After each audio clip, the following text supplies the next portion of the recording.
Well, welcome to all of you. Really, this is part of the Conscious Leadership Academy and an opportunity for us to get to know each other in a different way. Um, so, William and I and Rick Jaffe have joined the Academy, and Gunter is part of the Academy. And the Conscious Leadership Academy is now offering all kinds of courses and webinars and opportunities to participate and be part of um, different dialogues and conversations. We're really building on everything that we've done in the Conscious Leadership Guild, and we'll continue to do there. Um, Today is being recorded, and we will have we'll have some uh, good things to share afterwards as well. Um, you're welcome to put your name and location in the chat, and welcome to those who will be watching the recording later. Um, in the chat, I know you will all feel free to put your questions and thoughts and ideas. William and I will spend some time speaking, and then we'll open it so that we actually have this be an active conversation rather than Yeah, just us presenting. And yeah, and I think you all know William and I well enough, and you can always look up bios if you want to learn anything else. So I just really want to say a big welcome to all of you. And and yep, ditto from there's here. Joni. Joni is in San Rafael, and yes, so if you want to put your name and location in the chat, And Shadrick that'd be has just good. joined us from South Africa. Good evening, Shadrach. All right, so William, should I turn this over to you for our opening practice and meditation? Yeah, I'd like to lead us in a practice, not just to kind of a recentering by ourselves. And so, what I'd like to invite you to do is to either close your eyes or look downwards, just enough to give yourself your own space, and begin just putting your either both hands or just your one hand to your heart, just so we have a concentration of attention there. And just begin to breathe as if breathing through the heart. Just naturally let your breaths become a bit deeper,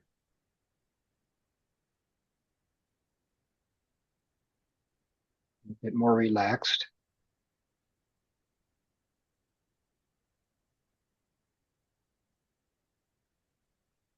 And begin to feel that relaxation, that sense of peace flowing upwards and downwards from your heart, so that your neck and shoulders and arms, your face, as well as your torso, your hips, your thighs, down to your feet. Every breath just flows, spreading that kind of peace throughout your whole body.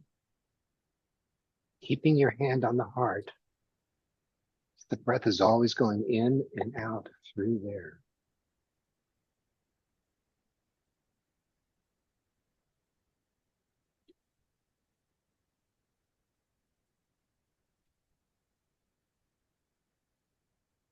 Just continue to feel that deeper peace settling into your body, into every cell.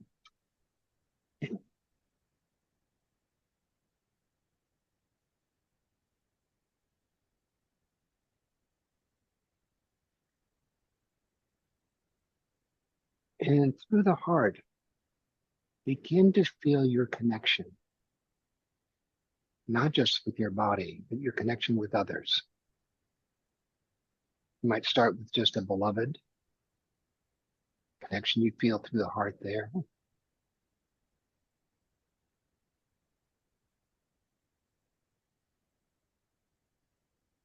And expand to your friends or colleagues. You're in the guild or wherever. You can feel that as caring. You might feel it as love. You might feel it as compassion. Begin to feel that sense of connection, even as your body just continues to deepen its peace and relaxation.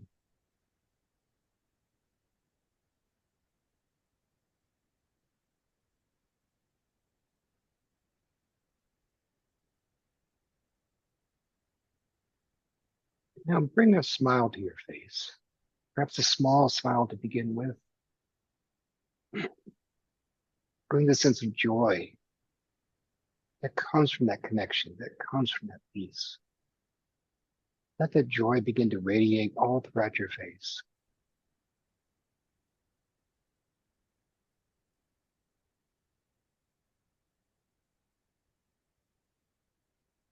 Continue breathing through your heart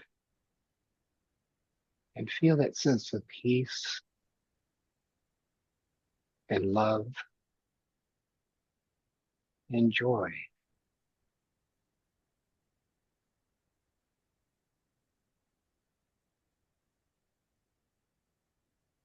Begin to feel it as if you're coming home to someplace deep in yourself, even in the silence of yourself, has that sense of peace and love and joy.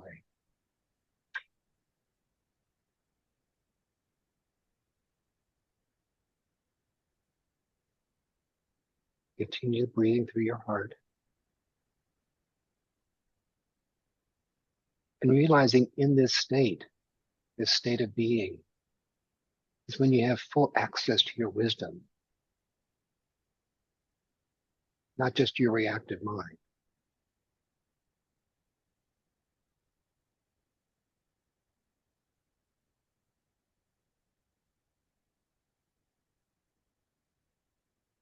And feeling this deeper self, relaxing, breathing, knowing, loving. Begin to feel how that's radiating out into the field surrounding your body, radiating even further than that. Just feel that radiation of the very peace and love and joy and wisdom that you are. Feel this as your identity. This is who I am.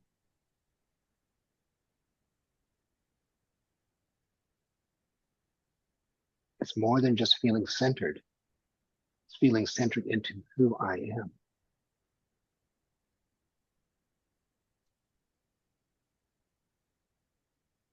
And in this, you can feel your full light shining.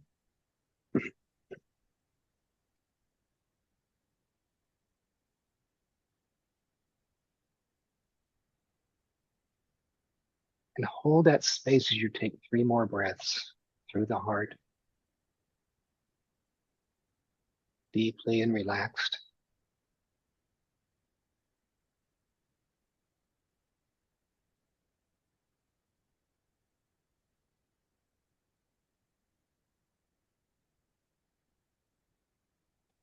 And when you're ready, come back into this room and keep your full light shining. Bring this back with you.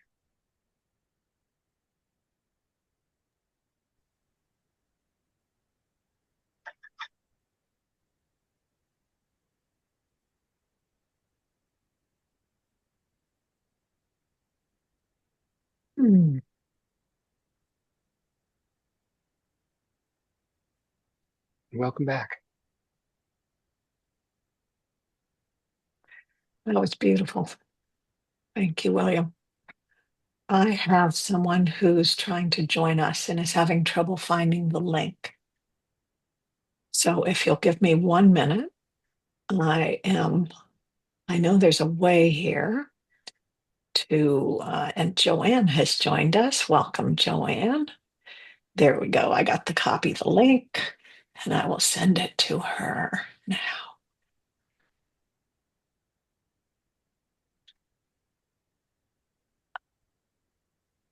Yeah, for some reason, A few people are having trouble getting the link to work. I'm glad the rest of you could do it and it worked for you. William, thank you for that. That's exactly the experience and why we came up with this opportunity to tune in to that place inside each of us where the radiance is natural, Mhm. where there's a settled stillness below the anxiety or nervous system craziness, below the overthinking strategy, contemplation, below the logistics, sinking into that center in us, which is such a gift. Mhm. It's such a place where we give to ourselves, we come home to ourselves. As you reflect on the meditation that William just led, what was the tone, the texture, even the flavor of that experience?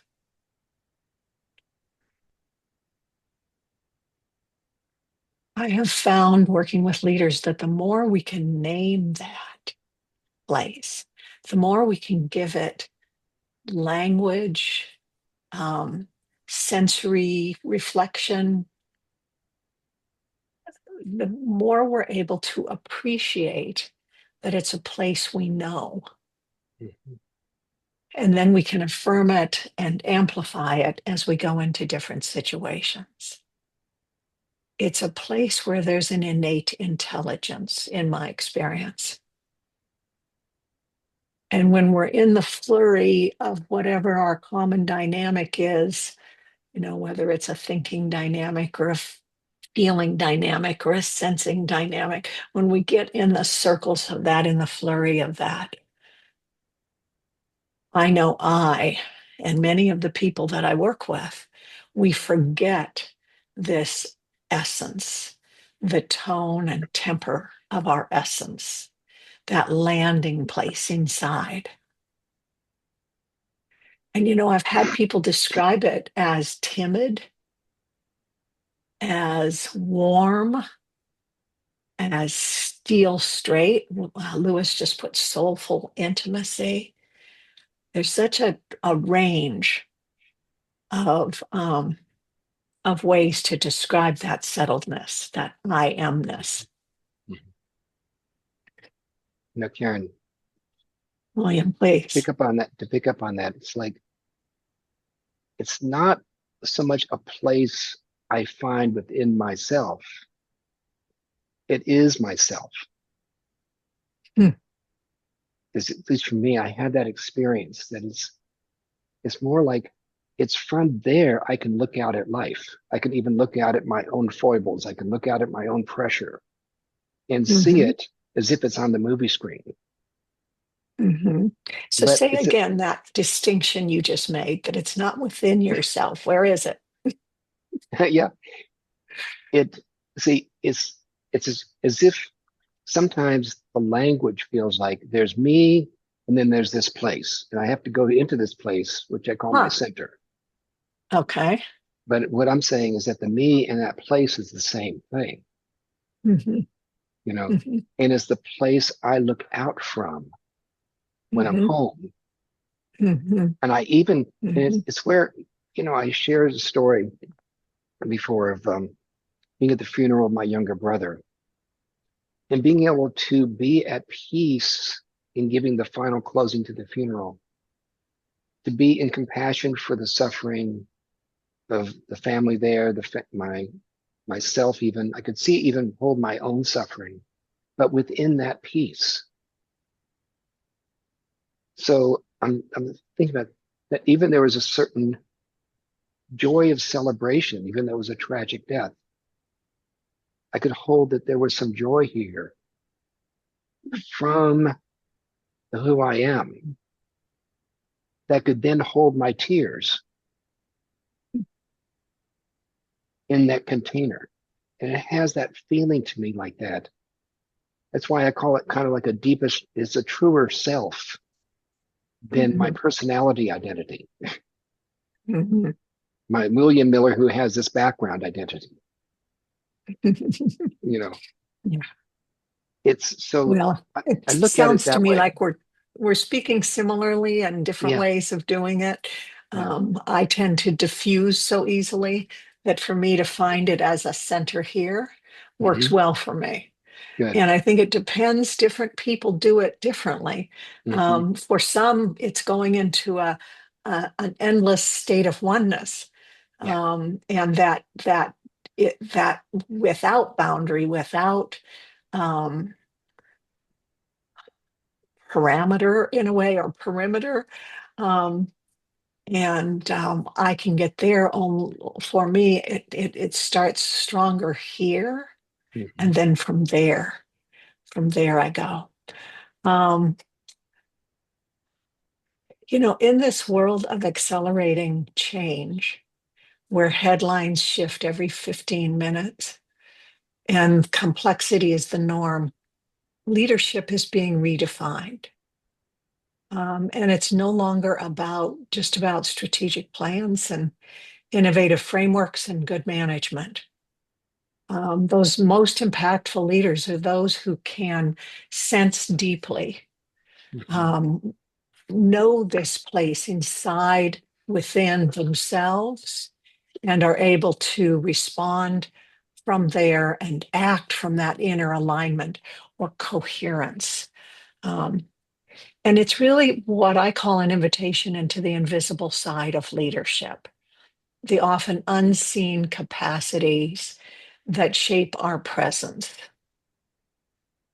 Ultimately, of course, when we're settled in that presence, it directs our decisions and the outcomes of the actions we take.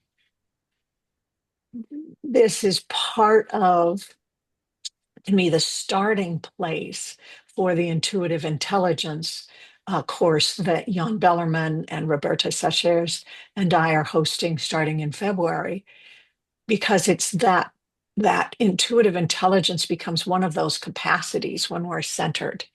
It's not mystical or abstract. It's not ooey gooey or woo woo. It's very pragmatic and natural. It's a natural part of who we are, and human and increasingly essential. Um, yeah. So I think it's starting from that is the greatest gift we can give ourselves. And it is the greatest gift we therefore begin to give the world. Hmm.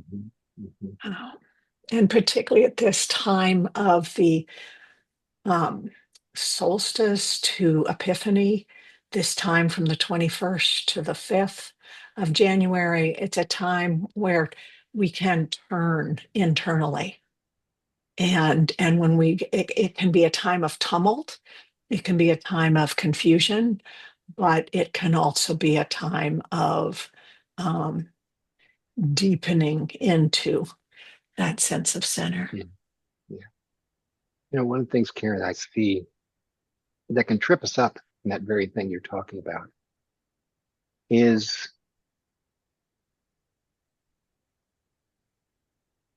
how we are viewing ourselves and our own value. And it was been, I think, probably Mm. 50 years ago, I had this experience that has stuck with me since then.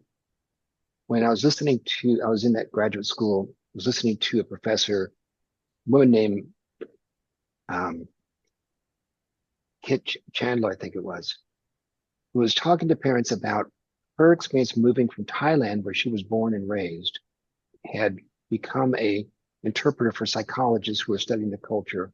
She came to Chicago, got her PhD, became a faculty member, compatriot for Abraham Maslow at the time. And she's when she first came to Chicago, she was very confused because she met all these Americans who were just Mm. achieving all sorts of good stuff, even in the complexity of those times. And yet they weren't peaceful. They didn't have any sense of self-satisfaction, Mm. you know.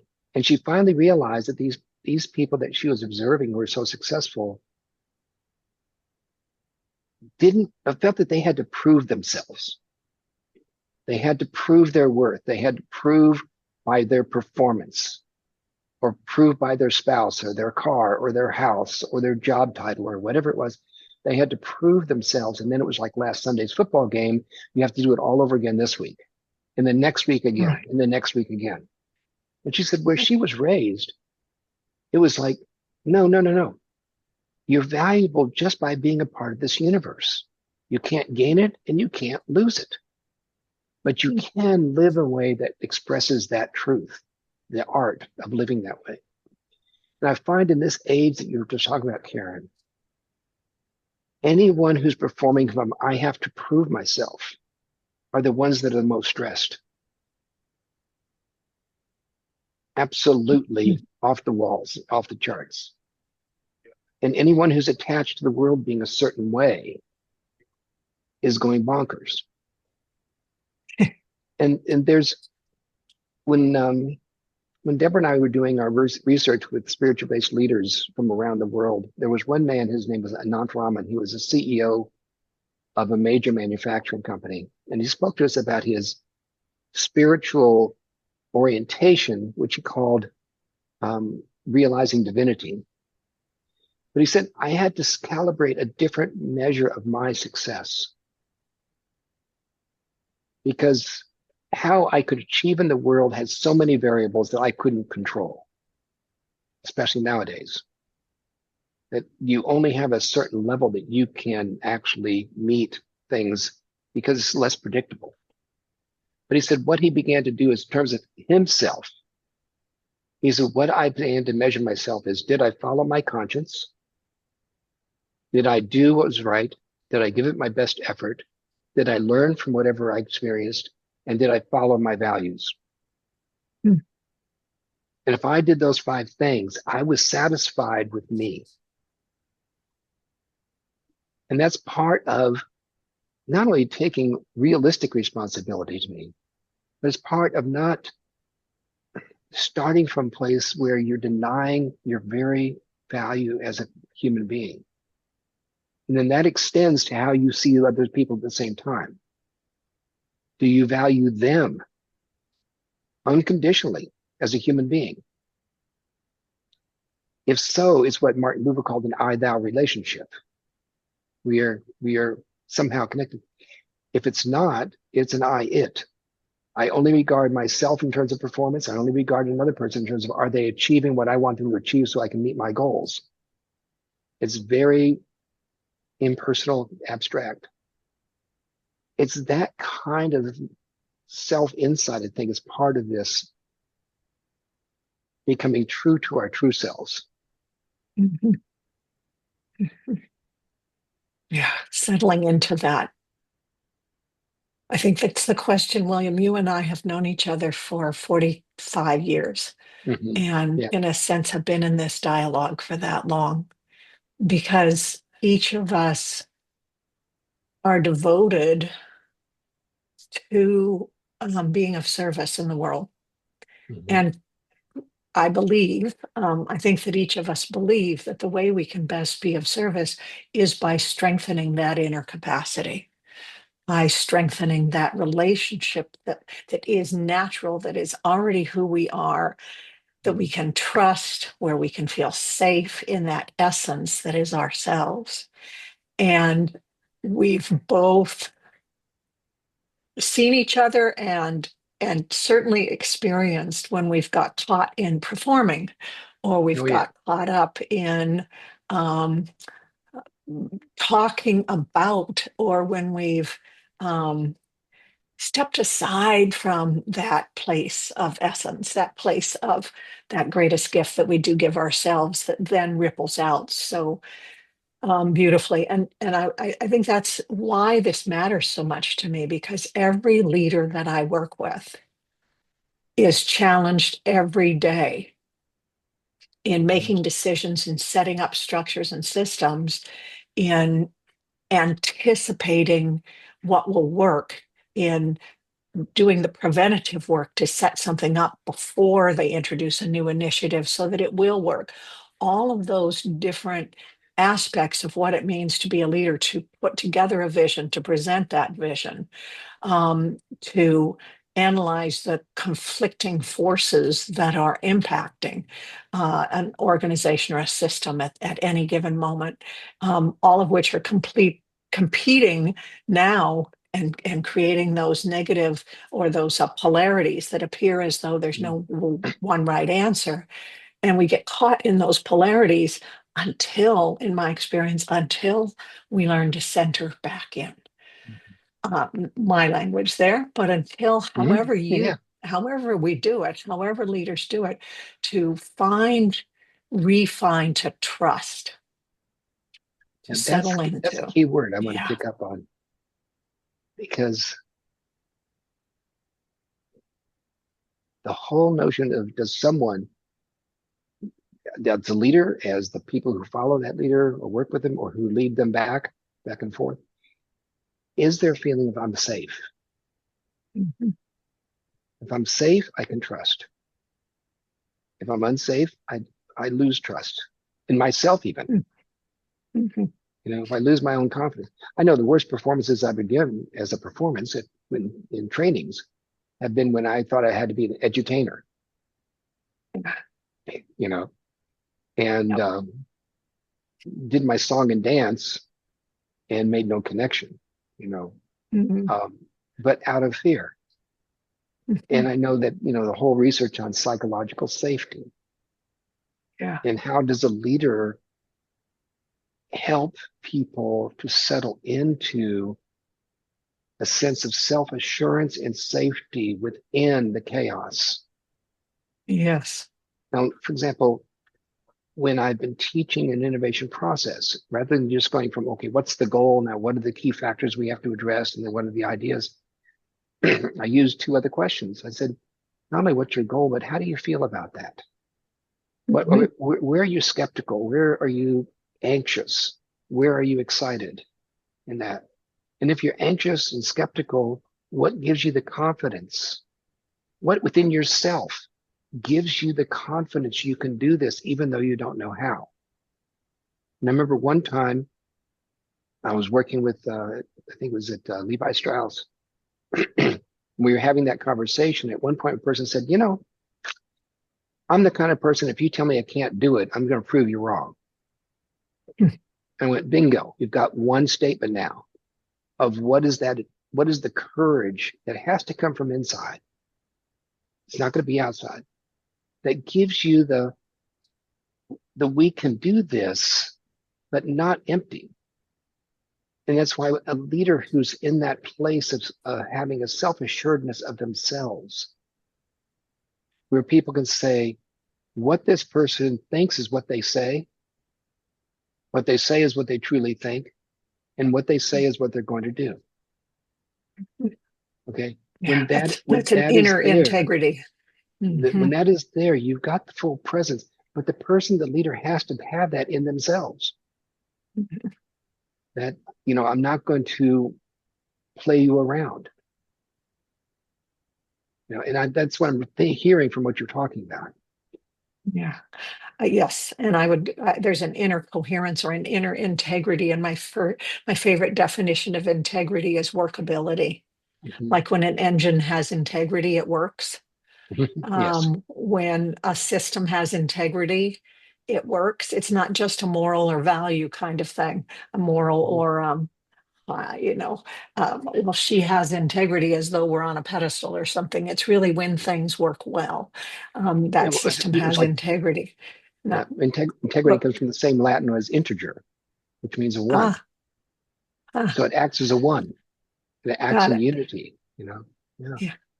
Yeah, yeah. Karen, So, I'm seeing our clock right now, and yeah, I would me love to too. hear how some other people have some contribution to make and bring in the conversation around the clock here. I like that. I have a very directed question. Feel free. I know all of you will feel free to create around that. But my question was um, why it matters. This matters so much to me because I want to know more about how we each find this place and why it matters to us and what happens when we're there. Um, and we don't have hours, so we'll need to be brief. Mhm. But it would be wonderful to hear from a number of you. So if you want to either raise your Zoom hand or put something in the chat or raise your literal hand, if the Zoom hand doesn't make sense for you, then William and I Mhm. will. Um, yeah, We'd love to hear from you. would, Just unmute we'd if you love to hear wish. from you. Yeah, Yeah. Joanne, please. Uh, well, Karen, you and I've talked about this for years too in our own exploration journey of just return to center. Joanne, can you Joanne, speak a it's a little little louder? hard to hear you. Oh, it is? Okay, hold on. Hmm. I'm just Okay. gonna plug this. Is this better? Leaning in helps a little, but not, we want to be able to hear you because I know whatever you Okay, have to share will be good. is this No. better? Mm-mm. Oh, okay. Then I will, if you cannot hear me, I won't speak then.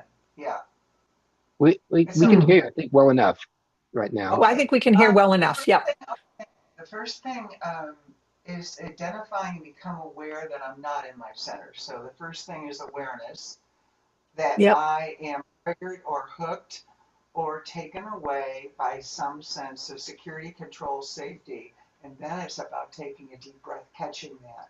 So I have to align the soma, my body, with activating my parasympathetic calming grounding, along with speaking back to the voice that is about some version of everything's going to be okay in the trust frequency.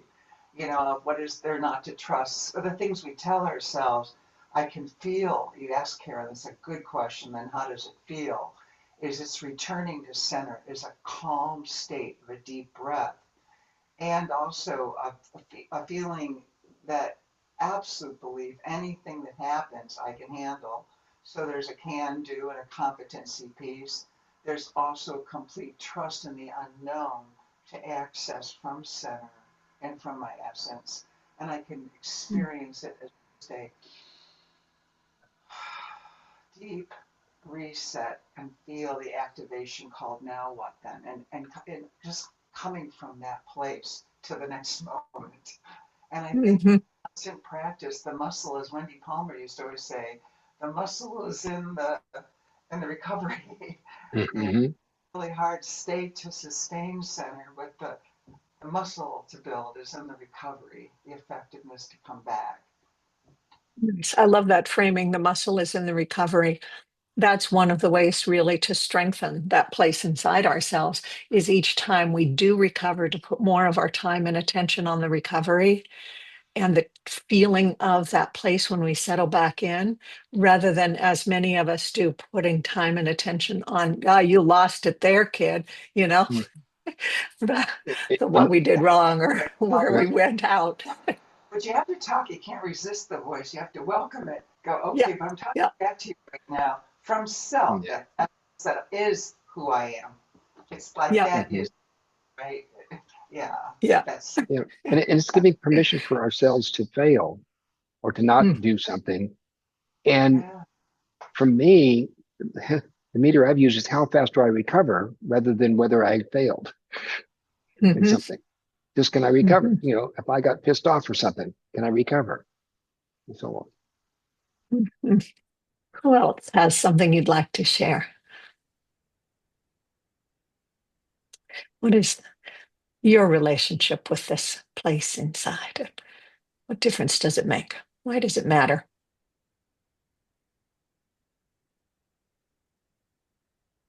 Shadrach, can I call on you? No. Okay. Oh, no, here he goes. Um, I wasn't sure as I was listening the two of you expand on this idea of our inner life in a sense. And I'm always fascinated that language doesn't help us all that much in describing this. Because nothing that we can say actually is describing what we are trying to describe. Mhm. And if I may, be indulged by, for instance, we all talk about this place. What do you do to get to that place? The truth of the matter is, we are always there. In fact, there is no distance from wherever you happen to be to this place. So the language of how to get there is itself not quite correct. The only thing that we can do is forget that we are what we are looking for, in other words. And so with that, also the language of all sorts of things that we could do to get us to that place when we're not there. I get that. There are a lot of things we can do, exercises, meditation, this and that, which is fine.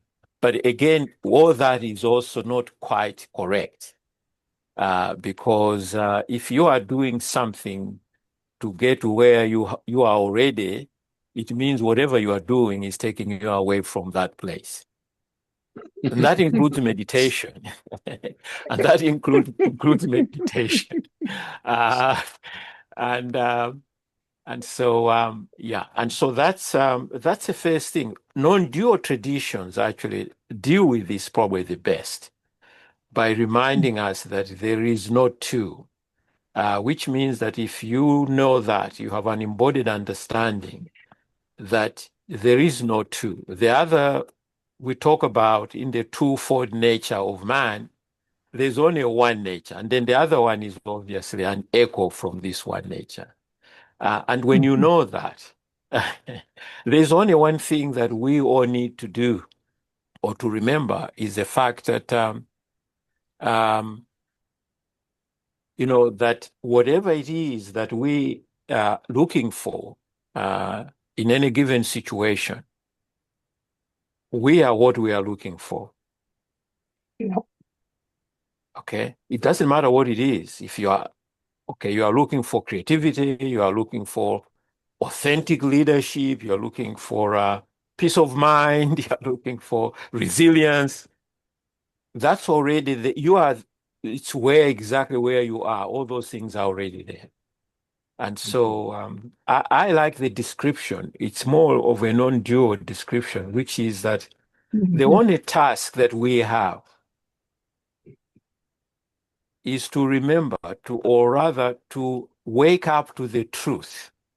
Mhm. The truth of who we are at any given moment.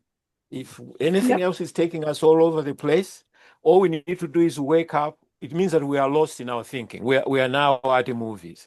And if we wake up to the truth of who we are, we don't need to do anything. The moment we wake up, we know that all these stories are just stories.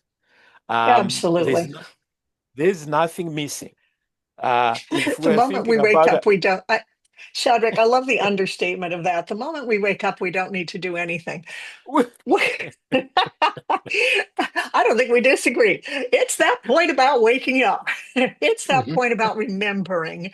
And you're absolutely right. It is natural. It is who we are. It is the essence of who we are. It's not somebody we need to strive to become. It's not something that's away from us.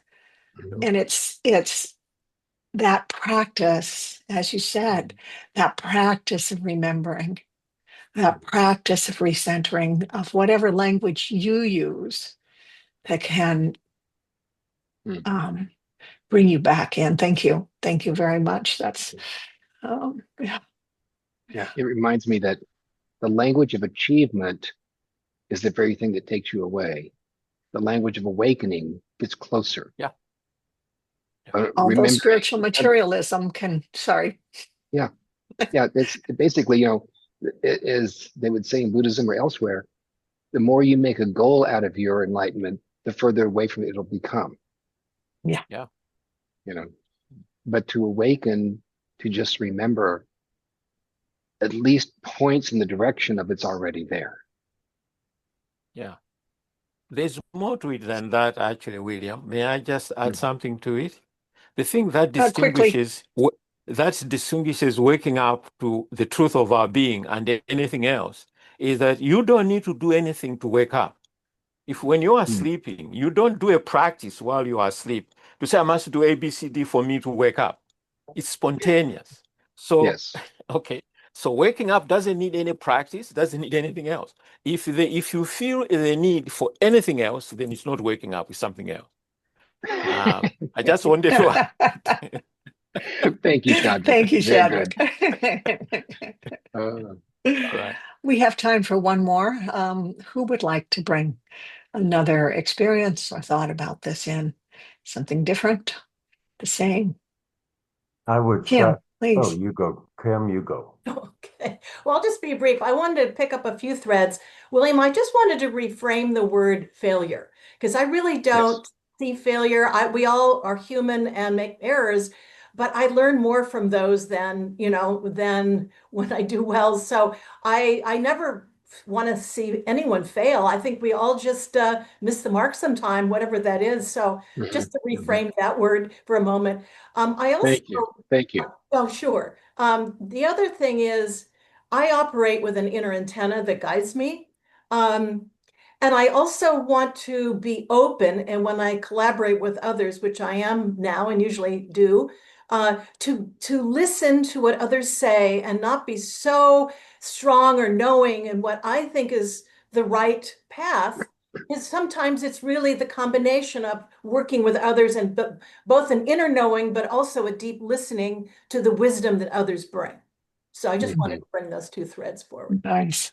Nice. Yeah. Beautifully said. That wisdom place comes from the connectedness. Lewis? Yeah, and how perfect that I waited for Kim for you to say that, because Shadrach reminded me of, for me, just that. And that is, in addition to loving that natural essence of my wife and our children, in my work for 20 years producing diversity videos, workshops, and things like that, the most valuable gift that each very diverse individual employee gave was their essence of how they perceived this bridging across our differences and how they wanted this workshop, this video, whatever, to help arise that, help that arise in everybody we were trying to touch. And I could not have possibly done any of that alone. They, with their diverse perspectives and heart and soul, made it work. And I just love knowing them that intimately and valuing them. That's what you both reminded me of. That's all.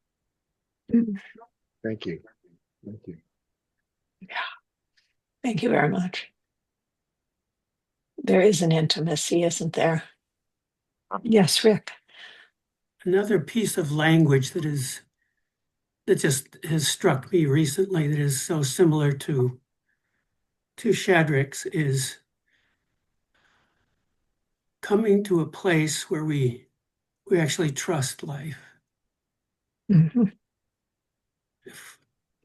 If we have investigated and opened ourselves to, we've been touched a lot by beauty and love and understanding, moments of revelation.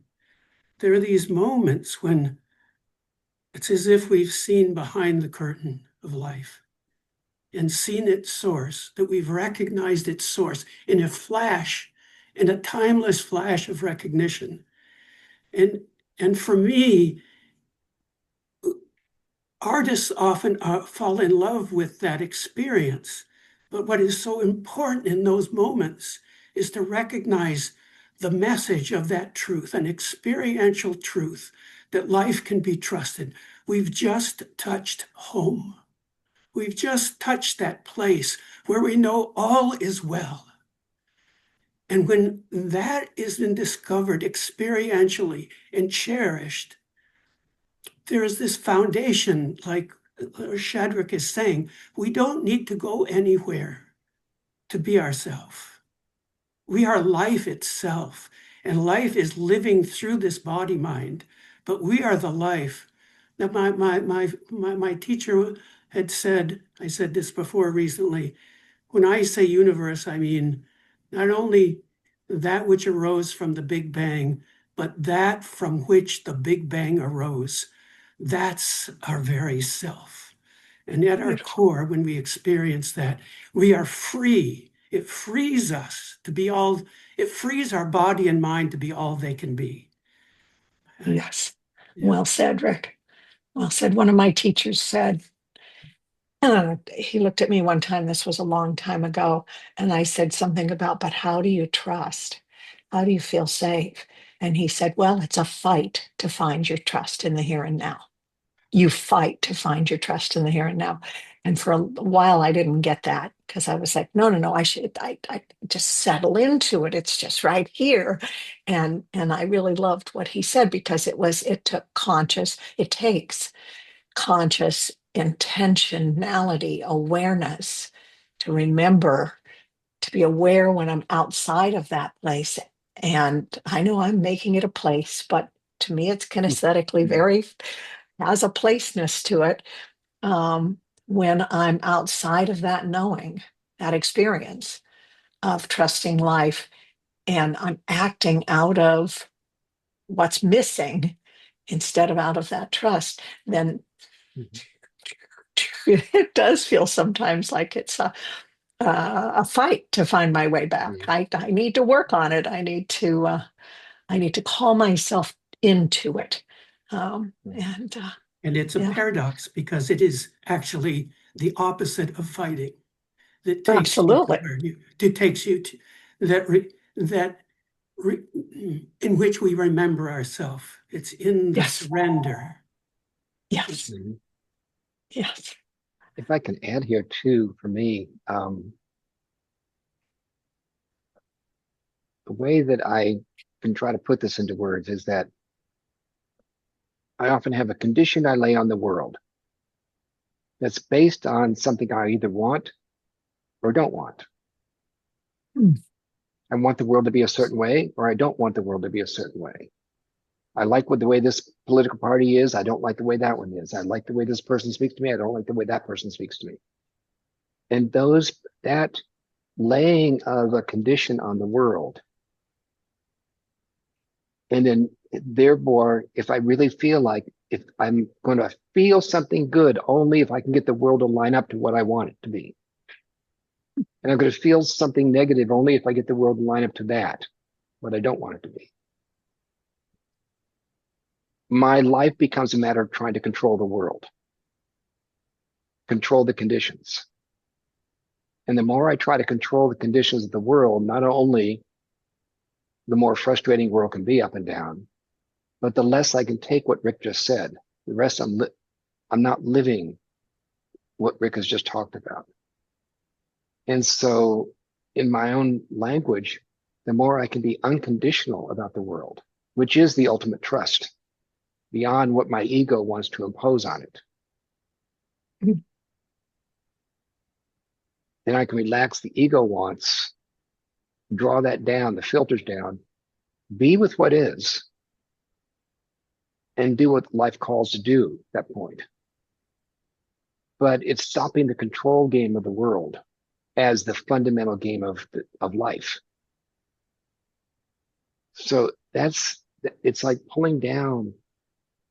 It's not the world itself. It's the conditions I'm laying on the world, which I could make so justifiably noble. We got to stop what's going on in Gaza.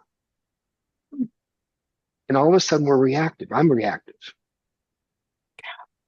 Versus what's going on in Gaza is what it is. Now, how would love respond? It's a different way that I've been able to see the suffering in life and what's unnecessary suffering, just Yes. caused by how we want to put a pattern in the world and then try to control it, which is beyond our control. Mm. So, and Mm. Rick, I've been waiting for you to say that thing again that you said about not what life comes after the Big Bang, but what was the source before. But I've been waiting since the other day for you to say that again because didn't remember it well. So thank you. That delights me. Yeah. Well, as we're coming to the end of our time, and we want to be very respectful of your time today, I'd ask you to take a moment and contemplate for yourself. Just listen, perhaps. What is a question that is alive in you right now from this dialogue, from this conversation? I often find that if we can bring forward a question, that it is in the path of those questions that we begin to see things differently, that we begin to expand in a different way. What is a question that you are taking from today, something that you're contemplating that's worthy of your contemplation going into this next week?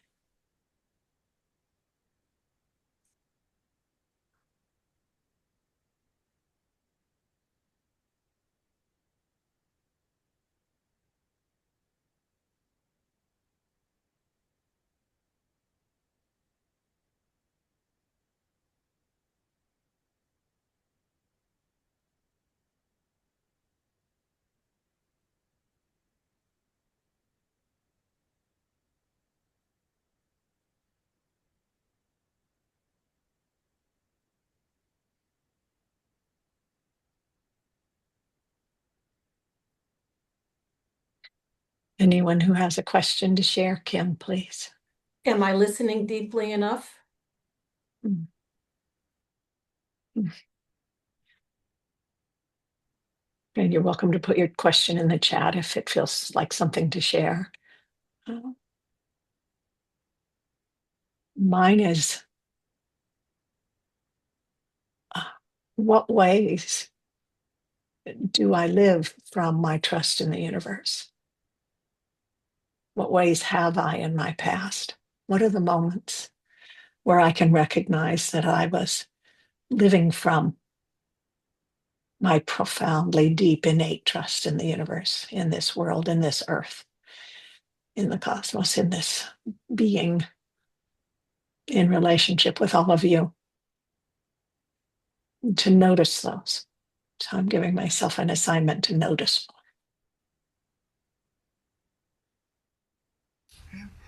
Mine, I have one.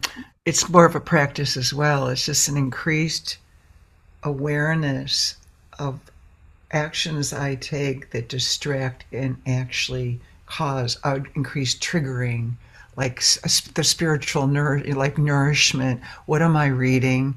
And just increase attention to the practices that have me calm. Mainly time and nature has been a real resolution. Increase time and nature and space. And also then what am I reading and taking in that would trigger the personality level that would throw me Got it. off. Yeah. Thank you. Thank you, Joanne and Lewis. that's my greatest pleasure is the intimate connection with another. I not only ask myself, what means the most to me now in this connection, in this relationship, but I want to ask the other, and what means the most to you right now? Mm. Nice. I just love it when we both go there. Yeah. Well, I want to invite all of you to join us in more of the Conscious Leadership Academy webinars that we have coming up and courses. The next webinar is January 10th, and it is going to be pretty exciting. I'll make sure that you get information on it afterwards. And I just am so thankful for our time together. And William, let me turn this over to you now, and what closing remarks you'd like to say. Karen, do you mean the 10th, meaning the Saturday? I believe, yes, that's when it is, January 10th, Saturday. And I had the name of it a moment ago and it just lost out of my brain. I'll get it back.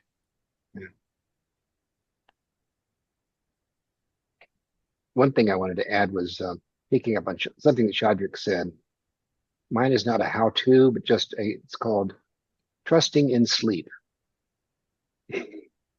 as waking up. I like Just that. trust sleep. I like Don't that. worry if Sleep. don't worry if I'm asleep.